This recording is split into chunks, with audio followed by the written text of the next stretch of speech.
Welcome back. A federal judge says the Trump administration must keep a group of migrants in U.S. custody after they were reportedly removed from the country and sent to South Sudan. His reasoning for that? In case he decides their removals were unlawful. He now says U.S. officials must appear in court today to not only identify the migrants, but to provide information on their whereabouts. Government officials reacted to that earlier today. Here's what they had to say. Now, a local judge in Massachusetts is trying to force the United States to bring back these uniquely barbaric monsters who present a clear and present threat to the safety of the American people and American victims. While we are fully compliant with the law and court orders, it is absolutely absurd for a district judge to try to dictate the foreign policy and national security of the United States of America.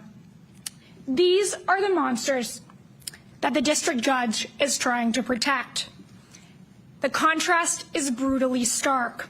President Trump and Secretary Noem are working every single day to get these vicious criminals off of American streets. And while activist judges are on the other side fighting to get them back onto United States soil. CBS News Homeland Security correspondent Nicole Sganga was inside that press conference, and she joins us now. Nicole, what is the argument from each side, and where does the government say these migrants currently are? And we should note, South Sudan is not exactly a safe place to be right now. Yeah, certainly South Sudan is not a safe third country by any means. And this was a very bizarre press conference, very brief. I attend plenty of press conferences at ICE headquarters. I have never seen one like this. Officials there not confirming the location of the plane, only saying that there were 8 adult men on board. You can see them right there, their faces, disclosing their names, some of their previous criminal history, homicide, armed robbery, first-degree murder convictions, hailing from places like Cuba, Laos, Mexico, Burma, Vietnam, and South Sudan. But what was not said is where the plane is currently located and where the final destination is. We knew that it took off yesterday from Mexico. The arguments as to both sides, I mean, the judge here, the federal judge in Boston, not ordering that plane to turn around, but is concerned that these detainees were removed without any due process.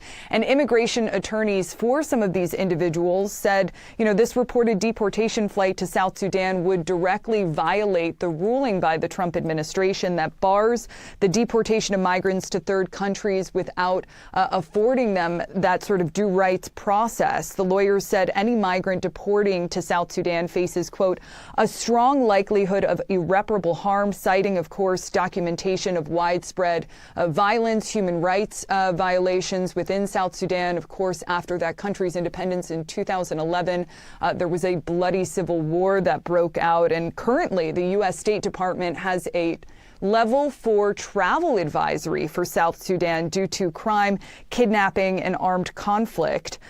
So at this point, you know, the judge has said that these individuals are not permitted to leave DHS custody. Today, ICE officials told us that these 8 men do remain in the custody of the Department of Homeland Security. We just don't know where they are.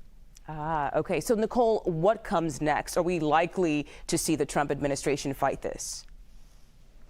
Certainly, if history is any precedent, it's likely that Trump administration officials will attempt to fight this. There is another emergency hearing today to determine whether these removed detainees did receive that, you know, due process in accordance with the court. Judge Murphy repeatedly, though, expressing concerns that the administration violated its order not to deport immigrants to countries where they might face danger without giving them enough time to really challenge their removal. And he said in that emergency hearing that, you know, happened in the late hours of last night that, you know, based on what he's been told, it seems like the administration might be in contempt. So we, you know, await to see if the judge holds the Trump administration in contempt here for violating that court's order. Okay. CBS News Homeland Security correspondent Nicole Sganga, thank you so much for joining us today.